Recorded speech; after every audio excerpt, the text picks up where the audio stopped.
आओ सुनाऊं कहानी। लाइक शेयर सब्सक्राइब कमेंट करना ना भूलें। अरे ओ कुंभकर्ण की औलाद, अभी तक सो रही है? जल्दी उठ, कितना काम पड़ा है अभी। वाह भाई, क्या जमाना आ गया है। पूरा घर आने वाले मेहमानों की खातिरदारी में लगा हुआ है और जिसके लिए मेहमान आ रहे हैं वो घोड़े बेचकर सो रही है। मीनू ने अपनी भतीजी सिमरन को झिझोड़ते हुए उसे नींद से जगाने का असफल प्रयास किया।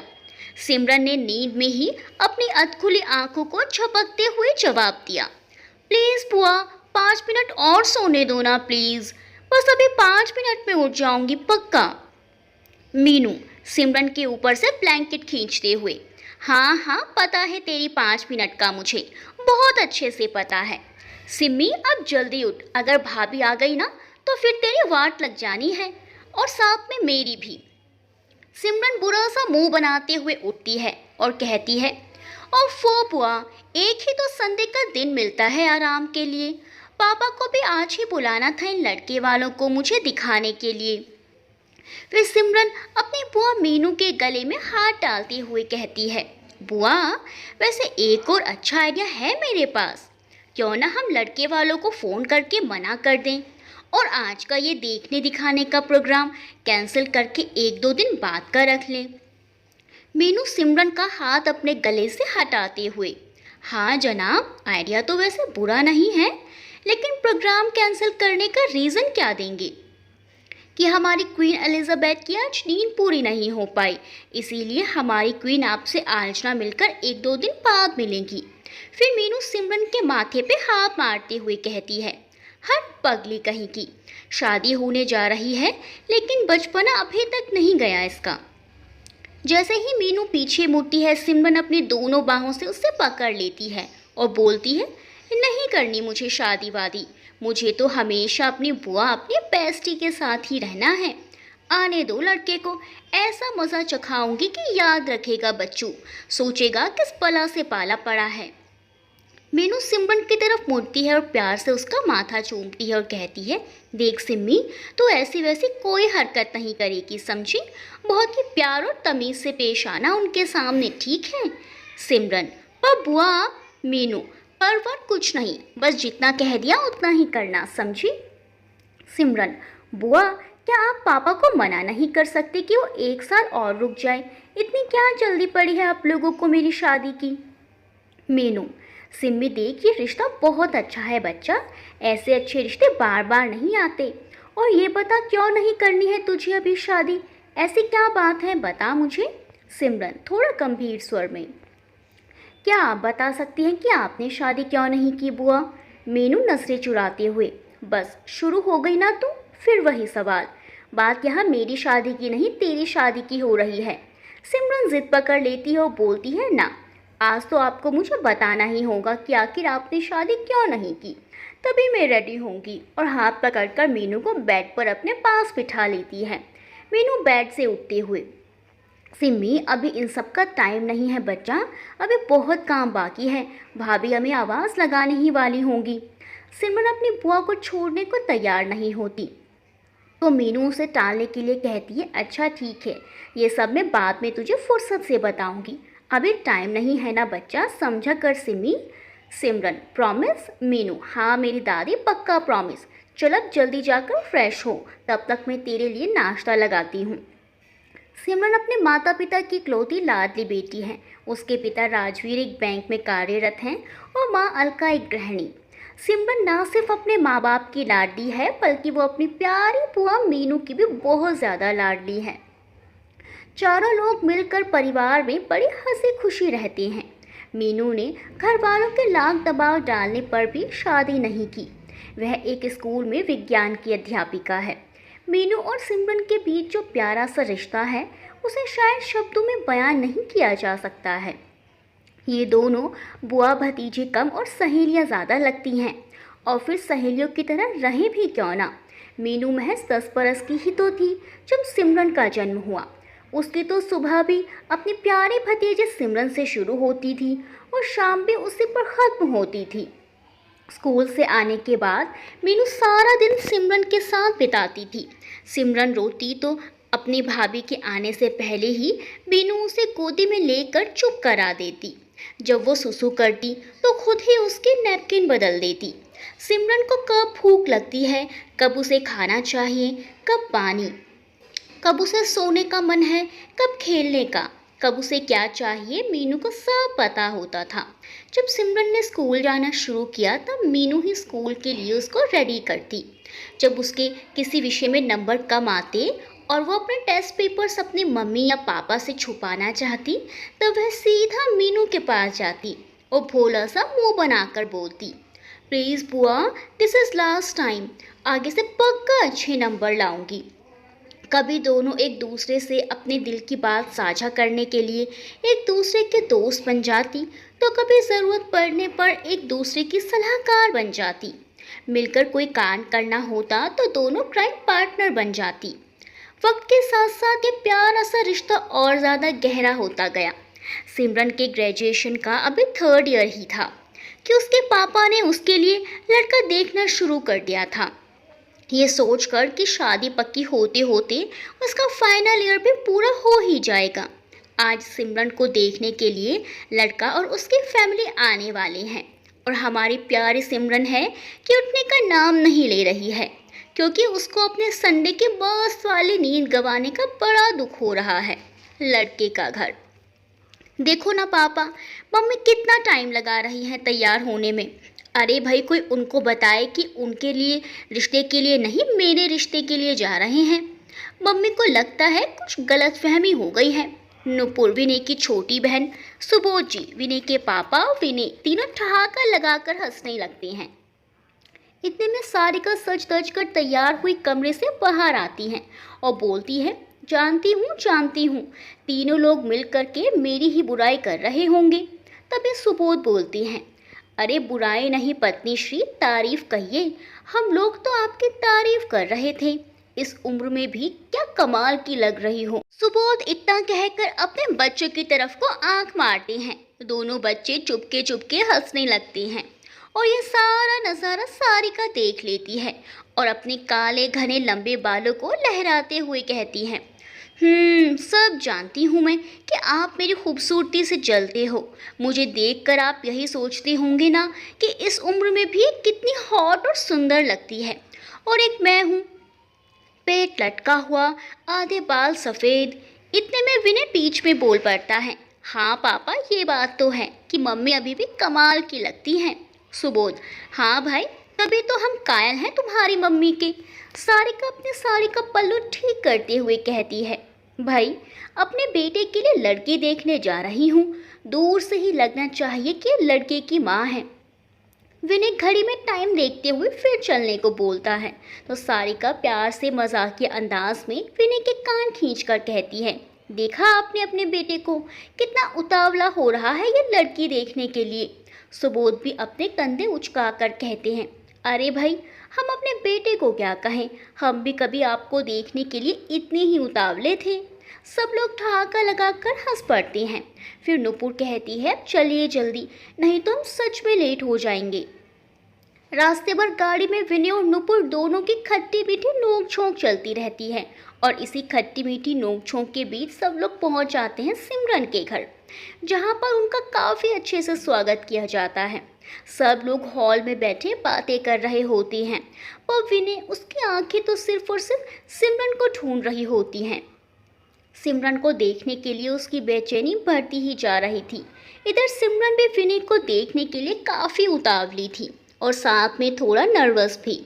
दोनों ने अभी तक एक दूसरे की तस्वीर भी नहीं देखी थी। आज के डिजिटल युग में जहां लोग पहले ही फेसबुक और इंस्टाग्राम जैसे सोशल साइट्स पर पहले ही एक दूसरे की हिस्ट्री, ज्योग्राफी सब जान लेते हैं, वहीं विनय और सिमरन ने सब कुछ अपने माता पिता के ऊपर छोड़ दिया था। इसीलिए दोनों एक दूसरे को देखने के लिए काफ़ी एक्साइटेड थे।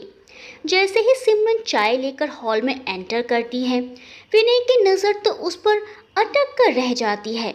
लाइट पिंक शिफॉन की साड़ी, माथे पर छोटी सी काली बिंदी, कानों में झुमके, आँखों में काजल, हाथों में मैचिंग चूड़ियाँ। लाइट मेकअप और लंबे काले बालों की लूज सी चोटी और झुकी हुई नजरें। सिमरन को देखते ही विनय के हार्ट ने जैसे एक बीट मिस की। इस वक्त विनय का मन बस एक ही धुन गुनगुना रहा था। दो अनजाने अजनबी चले बांधने बंधन है रे, दिल में है एक उलझन, मिलकर क्या बोले क्या बोले क्या बोले, हाँ मिलकर क्या बोले। वो बस एकटक सिमरन को देखता ही रहा। पहली नजर में ही सिमरन के साथ की विनय के दिल को घायल कर गई। सिमरन विनय के ठीक सामने उसकी मम्मी के बगल में शर्माई सी नजरें झुकाए बैठी थी और विनय सबसे नजरें बचा बचा कर उसे निहार रहा था। सिमरन की नजर भी जैसे ही विनय पर पड़ी, सिमरन के पलकें तो झपकना ही भूल गई। लंबा कद, गोरा रंग, कटीला शरीर, मासूम चेहरे वाला विनय भी एक ही नज़र में सिमरन के दिल की गहराइयों को छू ले गया। सभी बड़ों ने विनय और सिमरन दोनों को एक दूसरे को और अच्छे से समझने के लिए बाहर लॉन में बातें करने के लिए भेज दिया। दोनों धीमे धीमे कदमों से चलकर बाहर लॉन में बैठ गए। दोनों ही नर्वस भी थे और एक्साइटेड भी। कुछ देर दोनों ने साथ में टाइम स्पेंड किया, बातें की, एक दूसरे की पसंद नापसंद को जाना और थोड़ी देर बाद मुस्कुराते हुए खुशखबरी लेकर दोनों फिर हॉल में आ गए। दोनों परिवार आपस में गले मिले, एक दूसरे को मुबारकबाद दी, मुंह मीठा कराया और आपस में शगुन की अदला बदली की। सभी लोग बहुत ही खुश नजर आ रहे थे, खासकर सिमरन और विनय। दोनों की खुशी का ठिकाना ही नहीं था। रिश्ता पक्का करके विनय की फैमिली वापस आ गई। रात में विनय ने ये गुड न्यूज़ सुनाने के लिए अपने प्यारे चहीते चाचू मोहन को फ़ोन किया। यूँ तो मोहन और विनय की उम्र में 10 बरस का फासला है, पर यूँ समझ लीजिए ये चाचा भतीजा कम और दोस्त ज़्यादा हैं। दोनों साथ में खेल कर बड़े हुए हैं। जब कभी मोहल्ले के बच्चे विनय को पीट देते और मोहन अपना बैट लेकर के अपने प्यारे भतीजे का बदला लेने के लिए पूरे मोहल्ले के लड़कों से भिड़ जाता। और बस फिर क्या, दोनों को रात में सुबोध जी से खूब डांट पड़ती। स्कूल में भी मोहन की वजह से विनय को कोई कुछ नहीं बोलता था। विनय भी इस बात का फायदा उठाकर अपनी खूब धाक जमाता था। जब कभी विनय को एक्स्ट्रा पैसे चाहिए होते तो मोहन अपनी पॉकेट मनी से उसे देता। दोनों की जोड़ी पूरे मोहल्ले में छोटे मियाँ बड़े मियाँ के नाम से मशहूर थी। विनय ने जैसे ही ये फ़ोन करके गुड न्यूज़ मोहन को दी, मोहन तो खुशी से चहक उठा और साथ में ढेरों सवालों की झड़ी लगाते हुए बोला, अरे जनाब, हमारी होने वाली बहू रानी दिखती कैसी है, ज़रा फ़ोटो तो भेज। और ये बता, शादी की डेट कब की फिक्स की है। और सुन बच्चू, अब तू ज़रा अपनी जेब ढीली कर ले, क्योंकि मैं तुझसे अच्छी वाली पार्टी लेने वाला हूँ। विनय, अरे अरे बस चाचू, अपने सवालों की राजधानी एक्सप्रेस को थोड़ा ब्रेक लगाइए, सब बताता हूँ मैं, पर ज़रा थोड़ा सांस लीजिए। सबसे पहले आपको जल्द से जल्द छुट्टी लेकर घर आना है, क्योंकि सिमरन को मैं आपसे फेस टू फेस मिलवाना चाहता हूँ और शादी की डेट भी आपके आने के बाद ही फिक्स करेंगे। मोहन, चलो भाई, ये भी सही रही। इसका मतलब हमें अपनी होने वाली बहू से मिलने के लिए इंतज़ार करना पड़ेगा। विनय, हाँ और नहीं तो क्या। फिर दोनों हंस पड़ते हैं। मोहन, चलो फिर ठीक है, मैं जल्द से जल्द छुट्टी लेकर घर आता हूँ। तब तक बेटा तू अपनी शादी से पहले वाली फ्रीडम फुल एंजॉय कर। विनय, क्या चाचू आप भी। मोहन हंसने लगता है और कहता है, चल अब मुझे काम है, कल बात करते हैं, गुड नाइट। विनय, गुड नाइट चाचू। इधर सिमरन को जैसे ही याद आता है कि उसने और विनय ने आपस में अपने कॉन्टैक्ट नंबर एक्सचेंज किए ही नहीं, वैसे ही वो अपने माथे पर हाथ मारते हुए कहती है, शिट बुआ, मैंने विनय से उनका फ़ोन नंबर तो लिया ही नहीं, अब हम बात कैसे करेंगे। मीनू सिमरन को चिढ़ाते हुए कहती है, पहले तो कोई कह रहा था लड़के को आते ही भगा दूंगी, अब फ़ोन नंबर चाहिए। आजकल लोग कितने जल्दी पलट जाते हैं, है ना सिम्मी। सिमरन, ओफो बुआ, मेरी टांग आप बाद में खींचना, पहले मम्मी या पापा के फ़ोन से मुझे विनय का नंबर ला कर दो। मीनू, ना बाबा ना, ये रिस्क तो मैं नहीं लेने वाली। सिमरन अपनी बुआ से रिक्वेस्ट करते हुए, प्लीज़ बुआ, please please please. Meenu, okay, अगर इतनी रिक्वेस्ट कर रही है तो ठीक है, ला देती हूँ तुम्हारे उनका नंबर। पर ये बताइए सिम्मी जी कि बदले में हमें क्या मिलेगा? सिमरन, प्यार इसी किस्सी। मीनू, चल हट, अब किस्सी से काम नहीं चलेगा, अब ये किस्सी विस्सी तू अपने फिने बाबू को देना। सिमरन शर्मा जाती है और अपने दोनों हाथों से अपना चेहरा छुपा लेती है। मीनू, ओहो, अब हमारी सिम्मी शर्माने भी लगी। सिमरन झट से मीनू के गले लग जाती है। मीनू चुपके से अपने भाई के फ़ोन से विनय का नंबर लाकर सिमरन को दे देती है और इस तरह शुरू हो जाता है विनय और सिमरन की प्यार भरी बातों का सिलसिला। दोनों घंटों बातें करते हैं, एक दूसरे को और करीब से जानते हैं, कभी प्यार, कभी गुस्सा, कभी खट्टी मीठी नोक-झोंक। इसी तरह बातें करते करते एक महीने में दोनों के बीच काफ़ी अच्छी दोस्ती हो जाती है। अब दोनों एक दूसरे को काफ़ी अच्छे से समझने लगते हैं, बिन कहे एक दूसरे के दिल का हाल जानने लगते हैं। अब बातों से दोनों कब तक मन भरते, इसीलिए दोनों मिलने का प्रोग्राम बनाते हैं। विनय सिमरन को बताते हुए कहता है, सिम्मी, नेक्स्ट वीक मोहन चाचू भी आ रहे हैं। तुम्हें पता है, मैंने उनसे वादा किया था कि मैं उनको तुमसे फेस टू फेस मिलवाऊंगा। नेक्स्ट वीक जब चाचू आ जाएंगे तो हम लोग साई निकेतन मंदिर में मिलते हैं। उधर से तुम भी मीनू बुआ को अपने साथ ले आना। विनय के पास सुन सिमरन खुश होते हुए बोली, विनय, ये तो बड़ा अच्छा आइडिया है, बहुत मज़ा आएगा साथ में। विनय के साथ प्रोग्राम सेट करके सिमरन मीनू को भी अपने साथ चलने के लिए मना लेती है और देखते ही देखते वो दिन भी आ जाता है जब चारों को साई निकेतन मंदिर में मिलना होता है। सिमरन तो सुबह से ही चिड़िया की तरह चहक रही थी, पर ना जाने क्यों मीनू का आज सुबह से ही मन कुछ अजीब सा हो रहा था। वो सिमरन के साथ जाना भी चाहती थी और नहीं भी, पता नहीं उसके मन में एक अजीब कसमसाहट सी थी। फिर भी सिमरन के साथ चलने के लिए तैयार हो गई। सब लोग तय समय पर साई निकेतन मंदिर में मिलते हैं। जैसे ही मीनू की नज़रें मोहन पर पड़ती हैं और उसके कटे हुए बाएं हाथ पर पड़ती हैं, उसके पैरों के नीचे की ज़मीन ही खिसक जाती है। उसका दिल धक से रह जाता है। वो मोहन को एकटक देखते ही रह जाती हैं। आंसू उसकी पलकों की मुंडेर तक आ रुक जाते हैं। इधर जैसे ही मोहन की नज़र मीनू पर पड़ती है, उसकी भी आंखें फटी की फटी रह जाती हैं। उसका दिल ज़ोरों से धड़कने लगता है और माथे पर पसीना आने लगता है। इतने सालों बाद दोनों को एक दूसरे को देखकर समझ नहीं आता कि रोएं या हंसें। दोनों अजीब असमंजस्य की स्थिति में खुद को फंसा हुआ महसूस करते हैं। मीनू का मन करता है कि झट से वो मोहन को गले लगा ले और अपनी सारी शिकायतों का पिटारा खोलकर उसके सामने रख दे। उससे पूछे कि वो कहाँ अचानक गायब हो गया था, उसे यूं अकेला छोड़कर। आज सारे सवालों का जवाब उससे मांगे।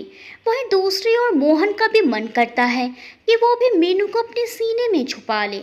दोनों का मन करता है कि गिड़गिड़ाकर एक दूसरे के सामने रोएं और आंसुओं के जरिए अपने सारे गिले शिकवे धो डालें। दोनों के लब खामोश थे, लेकिन नज़रों ने ढेरों बातें कर ली थी। दोनों ने एक दूसरे के सारे सवालों के जवाब जैसे नज़रों ही नज़रों में दे डाले थे। मीनू की नज़रें मोहन से पूछ रही थी कि मोहन, तुमने मुझे अपना दुख साझा करने लायक भी नहीं समझा क्या? इतना ही प्यार, इतना ही भरोसा था मुझ पर? अगर यही हादसा मेरे साथ हुआ होता तो क्या तुम मुझे छोड़ देते? वहीं मोहन की नज़रें मीनू से माफ़ी मांगते हुए कह रही थी, मीनू, तुम्हारा भविष्य खराब ना हो, इसीलिए मजबूरन मुझे ये कदम उठाना पड़ा। इधर विनय और सिमरन एक दूसरे में मगन थे। उधर मीनू और मोहन एक दूसरे की आंखों में देखते देखते अपने अतीत के सागर में डुबकियां लगाने लगते हैं। बात आज से 18 साल पहले की है, जब मीनू बीएससी फर्स्ट ईयर के एग्ज़ाम देकर खुशी खुशी अपनी नाना नानी के गांव रामपुर जाने के लिए अपनी पैकिंग कर रही थी। सुबह उसके पापा ने उसे स्टेशन तक छोड़ा और सफ़र के दौरान ध्यान रखने का बोलकर रवाना कर दिया। स्टेशन से उतरकर मीनू को नानी के गांव रामपुर तक के लिए बस लेनी थी। जैसे तैसे अपना सामान लेकर मीनू बस स्टैंड तक पहुंची और रामपुर जाने वाली बस में सवार हो गई। मीनू ने कंडक्टर को टिकट के लिए बोल तो दिया, पर कंडक्टर को टिकट के छुट्टे पैसे चाहिए थे जो उसके पास थे नहीं। तभी पीछे से एक रोबीली आवाज़ उसके कानों में पड़ी। ये आवाज़ थी मोहन की। मोहन ने मीनू को छुट्टे पैसे के लिए परेशान होते देख कंडक्टर से कहा, भाई सुनो, इन मैडम के टिकट के पैसे भी मेरे पैसों में से काट लो। जैसे ही मीनू पीछे मुड़ी, दोनों की नजरें आपस में ऐसी टकराई कि आंखें पलके झपकना ही भूल गई। कुछ क्षण दोनों एक दूसरे को यूं ही देखते रहे। तभी ड्राइवर ने गाना बजाया, दो दिल मिल रहे हैं मगर चुपके सबको हो रही है, हाँ सबको हो रही है खबर, चुपके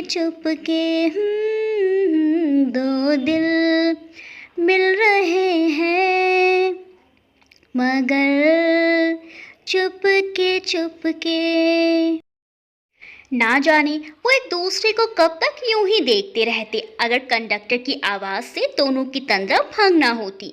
मीनू ने तुरंत ही शर्मा कर नजरें झुका ली थी। बस वही शर्मा कर नजरें झुकाना मोहन के दिल को अंदर तक घायल कर गया। मीनू के फिर से पीछे पलटकर देखने की भी हिम्मत ना हुई, लेकिन फिर भी हिम्मत करके उसने मोहन को धन्यवाद करते हुए कहा, मदद के लिए शुक्रिया, मैं आपको आपके पैसे कैसे वापस दूं? मोहन ने भी मुस्कुराकर मीनू के शुक्रिया का जवाब देते हुए कहा, पैसे वापस करने की कोई ज़रूरत नहीं है, आपके पास छुट्टे पैसे नहीं थे तो मैंने थोड़ी मदद कर दी बस। मीनू, लेकिन ऐसे अच्छा थोड़ी लगता है। मोहन, इसमें अच्छा बुरा क्या है, ज़रूरत पड़ने पर इंसान ही इंसान के काम आता है। वैसे भी बस 5 रुपए की ही तो बात है। मीनू ने फिर कहा, 5 रुपये हैं तो क्या हुआ, वापस तो देने ही चाहिए। मैं स्टॉप पर उतरकर आपको छुट्टे कराकर आपके पैसे दे दूंगी। मोहन, देखिए दुनिया गोल है, क्या पता फिर किसी मोड़ पर हम दोबारा मिल जाएं और इस बार मुझे आपकी मदद की ज़रूरत पड़े तो आप मेरी मदद कर दीजिएगा, हिसाब बराबर हो जाएगा। मीनू ने थोड़ा मुस्कुराकर हाँ में सिर हिला दिया। थोड़ी ही देर में कंडक्टर ने रामपुर गांव के बाहर बस रोकी और यात्रियों को उतरने के लिए कहा। दोनों ही रामपुर गांव के बाहर उतरे और बिना कुछ बोले चुपचाप अपने अपने रास्ते चलते रहे। जहां मीनू अपनी नानी के यहाँ आई थी, वहीं मोहन अपनी बुआ के यहाँ आया था। नानी के घर पहुंचने के बाद मीनू का खूब अच्छा स्वागत हुआ। मामा के दोनों बच्चे 8 बरस का टिंकू और 10 बरस की रिया आते ही उसके गले से लिपट गए। मीनू जैसे ही शाम को बच्चों के साथ छत पर गई, उसकी नजरें सामने वाले घर के आंगन में बच्चों के साथ खेलते हुए मोहन पर टिक गई। उसकी नज़रों को यकीन नहीं हुआ कि ये मोहन ही है। मोहन की नज़रें भी अनायास ही मीनू पर पड़ी। दोनों की नज़रों में एक दूसरे के लिए अलग ही भाव था। रात में लेटी तो भी उसका चेहरा मीनू की आंखों के आगे घूमता रहा, लेकिन उसे क्या खबर थी, जो हाल उसका है वही हाल मोहन का भी है। अगले दिन मामी ने सामने वाले मामी के घर से मीनू को पीतल की बारात लाने को कहा। वही घर मोहन की बुआ का था, जिनकी अभी नई नई शादी हुई थी। सामने वाले घर में जाने को सुनकर पहले ही उसके दिल की धड़कनें बढ़ चुकी थी। मीनू उनके घर गई, दरवाज़ा खुला ही था तो वो सीधा घर में घुस गई। देखा तो मोहन स्टूल पर खड़ा ऊपर की रैक से कुछ खोज रहा था। मीनू ने जैसे ही कहा, मामी ने बारात मंगाया है, उसकी आवाज़ सुनकर मोहन एकदम से चौंक गया। उसका संतुलन बिगड़ा, स्टूल से वो सीधा मीनू पर आकर गिरा और नतीजा ये हुआ कि वो दोनों ही गिर गए। कुछ देर को सारी संवेदनाएं शून्य पड़ गई। इस अप्रत्याशित घटना ने दोनों को स्तब्ध कर दिया था। सब कुछ इतनी जल्दी में हुआ कि कुछ समझ ही नहीं आया। मीनू आपलक मोहन को देख रही थी। उसे इस तरह देखते हुए मोहन बोला, सॉरी, तुम्हें कहीं लगी तो नहीं? और वो जल्दी से उठ खड़ा हुआ। ना जाने क्यों उसका मीनू को आपकी जगह तुम कहकर पुकारने से उसे एक अपनापन महसूस हुआ। वो जैसे खुद में ही सिमट कर रह गई और बस इतना ही बोल पाई, नहीं, वो मुझे परात दे दो, और परात लेकर सीधा उल्टे पांव लौट आई। कुछ तो था जो मीनू मोहन की आंखों में अपने लिए महसूस कर पा रही थी, लेकिन क्या, समझ नहीं आ रहा था। वो अपने आप में खोई हुई सी लौट तो आई, लेकिन बार बार अपने और मोहन के गिर पड़ने वाले पल याद आ रहे थे और एक मीठी सी छुरछुरी उससे अपने पूरे शरीर में महसूस हो रही थी। अब तो उसका किसी काम में भी मन नहीं लग पा रहा था। इसी तरह मोहन और उसका कई बार सामना हुआ। उनके लब खामोश थे, लेकिन उन पलों में उनकी नज़रों ने अनगिनत बातें कर ली थी जो सिर्फ वो दोनों महसूस कर सकते थे। इत्तेफाक से गांव से जाते समय भी दोनों साथ में गए और सोने पर सुहागा ये कि उनकी ट्रेन भी एक ही थी। वैसे तो मोहन मेरठ से था, पर दिल्ली में वो इंजीनियरिंग की पढ़ाई कर रहा था। ये सब ट्रेन में मोहन से हुई औपचारिक बातचीत से पता चला। जाते वक्त मोहन ने मीनू को अपने छात्रावास और घर दोनों का लैंडलाइन नंबर दिया। मीनू की तो खुशी का ठिकाना ही नहीं था। इस तरह शुरू हुआ उनकी बातचीत का सिलसिला। छात्रावास के नंबर पर हफ्ते में 2 बार मीनू के मोहन से बात होती थी और उन 2 दिनों का दोनों को बेसब्री से इंतजार रहता था। एक दिन फोन पर मोहन ने कहा, मीनू तुम्हारी आवाज़ इतनी सुरीली है, चलो आज मुझे अपनी प्यारी मधुर आवाज़ में कोई गाना सुनाओ। मोहन के इतना बोलते ही मीनू शर्मा गई और मना करने लगी। फिर तो मोहन ने जिद पकड़ ली और कहा, आज तो मैं गाना सुनकर ही फ़ोन रखूँगा। मोहन के जिद करने पर मीनू ने अपनी प्यारी सी कोयल जैसी मधुर आवाज़ में गाना शुरू किया। हमको मिली है आज ये घड़ियाँ नसीब से, जी भर के देख लीजिए हमको करीब से, लग जा गले के फिर ये हंसी रात हो न हो, शायद फिर इस जन्म में मुलाकात हो न हो। फिर क्या था, मीनू की सुरीली आवाज़ में ये गाना सुनना मोहन के लिए हर बार का जैसे रूटीन बन गया था।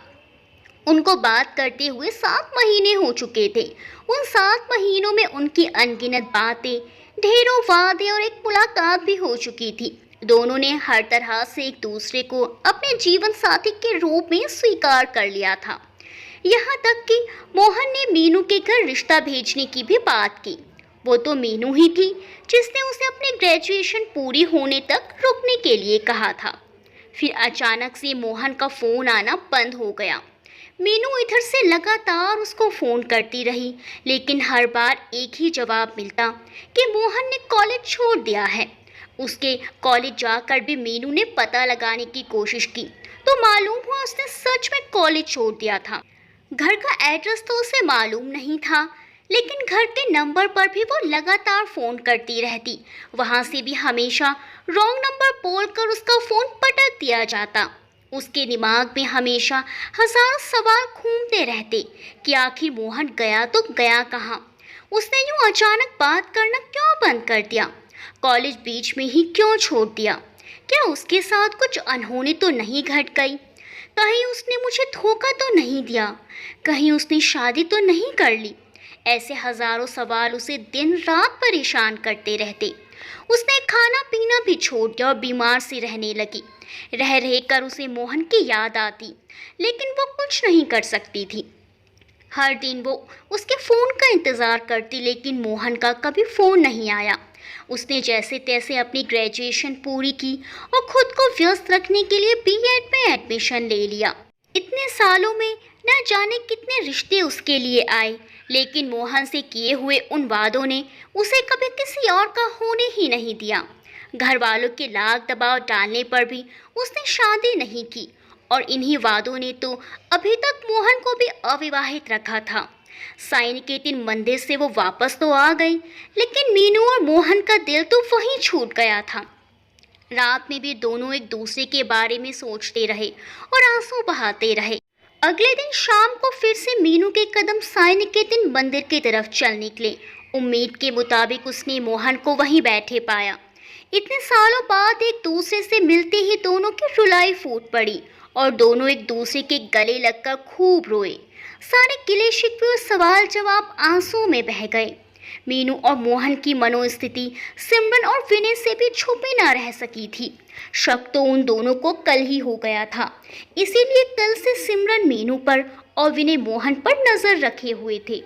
दोनों का पीछा करते करते वो भी साई निकेतन मंदिर आ पहुंचे थे और अब सारी स्थिति दोनों के सामने साफ हो चुकी थी। मीनू और मोहन बिन कुछ बोले आंखें बंद कर एक दूसरे के कंधे पर सर रखकर बैठे हुए थे। उन्हें इस तरह देखकर सिमरन और विनय की भी आंखें नम हो गई थी। रात में जब सिमरन ने अपनी बुआ की दुखती रग पर प्यार से हाथ रखा तो मीनू अपनी भावनाएं छुपा ना सकी और सिमरन के गले लगकर सुबक सुबक कर रोते हुए अपनी पूरी कहानी उसे बता डाली। उधर ऐसा ही कुछ हाल मोहन का भी था। विनय, चाचू, माना कि आपके साथ इतना बड़ा सड़क हादसा हुआ और मजबूरन डॉक्टर को आपका एक हाथ काटना पड़ा, लेकिन ये बात मीनू बुआ से छुपाना गलत था। वो आपसे बहुत प्यार करती हैं। अपने सुख दुख में आपको उनको साझा तो करना चाहिए था। मोहन, विनय में उस वक्त मीनू को ये सब बताने की स्थिति में नहीं था। मैं टूट चुका था। ये खबर सुनकर मीनू को टूटते हुए नहीं देखना चाहता था और फिर इस अपाहिज के साथ उसका कोई भविष्य भी तो नहीं था। विनय, ऐसा मत कहिए चाचू, आखिर क्या कमी है आप में? आप अभी भी सेल्फ इंडिपेंडेंट हैं। वो सब करते हैं जो एक नॉर्मल इंसान करता है। चाचू, मेरी बात मानिए, जो गलती आपने 18 साल पहले की थी अब उस भूल को सुधार लीजिए। मोहन, नहीं विनय, ये तो कैसी बातें कर रहा है? जब इतने साल पहले मुझे उसके भविष्य की चिंता थी तो क्या अब नहीं होगी? विनय, पर चाचू, उनका भविष्य तो आपके साथ है, तभी तो किस्मत भी इतने सालों बाद आपको एक करना चाह रही है। वो आज भी सिर्फ और सिर्फ आपके इंतजार में है। आपको मीनू बुआ के बारे में सोचना चाहिए चाचू। विनय हजार दलीलें देकर मोहन को मनाने की कोशिश करता है और कहीं ना कहीं विनय की बातों का, उसकी दलीलों का मोहन पर असर भी होता है। वह भी सोचने पर मजबूर हो जाता है कि आखिर इतने सालों के इंतजार का कुछ तो मीठा फल मिलना चाहिए। लेकिन फिर अपने हाथ को देखकर वही पुराने सवाल उसके दिमाग में कौंधने लगते हैं। दिल कहता है कि जाकर अपनी मीनू का हाथ थाम ले और दिमाग कहता है कि क्या मीनू को वो खुश रख पाएगा? कहीं उसकी अक्षमता मीनू की खुशियों के आड़े ना आ जाए। मोहन को समझ नहीं आता कि अपने दिल की सुने या दिमाग की। इधर सिमरन भी मीनू से मोहन और उसके एक होने की बात करती है, मगर मीनू का जवाब कुछ अलग ही था। उसने सिमरन को साफ साफ शब्दों में कह डाला, देख सिम्मी, मैंने बड़ी मुश्किल से खुद को संभाला है। मैं अपनी ज़िंदगी में बहुत आगे बढ़ चुकी हूँ। इस रिश्ते के बारे में अब मैं सोच भी नहीं सकती। अच्छा होगा तू भी ये ख्याल अपने दिमाग से निकाल दे। सिमरन, अगर आप मोहन चाचू को भुला चुकी हैं तो फिर अगले दिन भी छुपते छुपाते उनसे मिलने क्यों गई? मीनू, वो सिमरन, हाँ वो जवाब दीजिए। नहीं है ना आपके पास कोई जवाब इस बात का? वो इसलिए क्योंकि आज भी आप उनसे बेहद प्यार करती हैं। अगर आपको मेरी बात पर यकीन नहीं तो अपने दिल से पूछिए। लेकिन मीनू सिमरन की कोई बात सुनने को तैयार नहीं होती। इधर सिमरन और विनय भी अपना तिकड़म लगाकर दोनों को एक करने की ठान लेते हैं। ठीक एक सप्ताह बाद सिमरन और विनय की सगाई का दिन। सिमरन, विनय, सारी प्लानिंग हो गई ना? तुमने डीजे को बोल दिया है ना कब क्या करना है? विनय, हाँ सिम्मी, तुम टेंशन ना लो, सारी प्लानिंग ओके है। बस भगवान से दुआ करो कि हमारी प्लानिंग दोनों को मिलाने में कामयाब हो जाए। जैसे ही दोनों की सगाई की रस्म शुरू होती है वैसे ही विनय डीजे को इशारा करके लग जा गले गाना प्ले करने को बोलता है। जैसे ही ये गाना बजता है वैसे ही मीनू और मोहन की नज़रें टकराए बिना नहीं रह पाती। अतीत समुंदर की लहरों की तरह दोनों के सामने उफान मारने लगता है।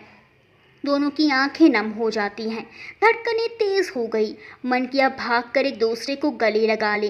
दोनों एक दूसरे की भावनाओं को महसूस कर पा रहे थे लेकिन कुछ कर नहीं सकते थे। सिमरन और विनय मीनू और मोहन को देखकर मन ही मन मुस्कुरा रहे थे और बोल रहे थे, देखते हैं आप लोग कब तक एक दूसरे से दूर भागते हो।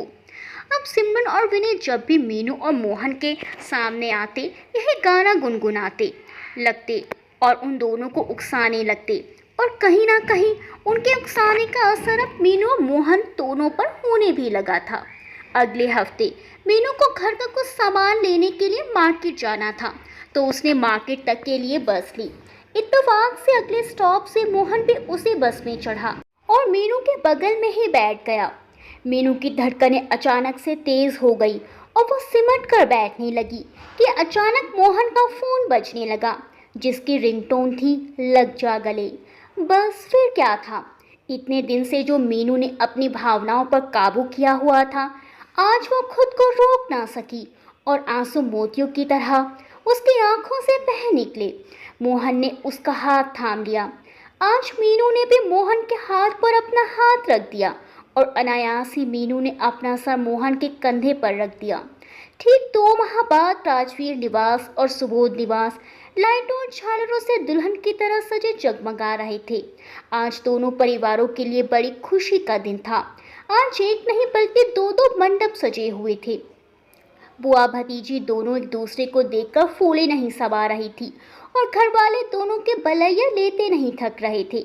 वहीं ऐसा कुछ हाल मोहन और विनय का भी था। बड़े धूमधाम से रीति रिवाजों के साथ चारों का विवाह संपन्न हुआ। मीनू और मोहन का भी बरसों का इंतजार आज खत्म हुआ। दोस्तों, कहानी के बारे में अपने विचार कमेंट्स में बताएं। वीडियो को लाइक करना बिल्कुल ना भूलें। मिलते हैं अगली वीडियो में अच्छी सी कहानी के साथ। तब तक के लिए बाय बाय।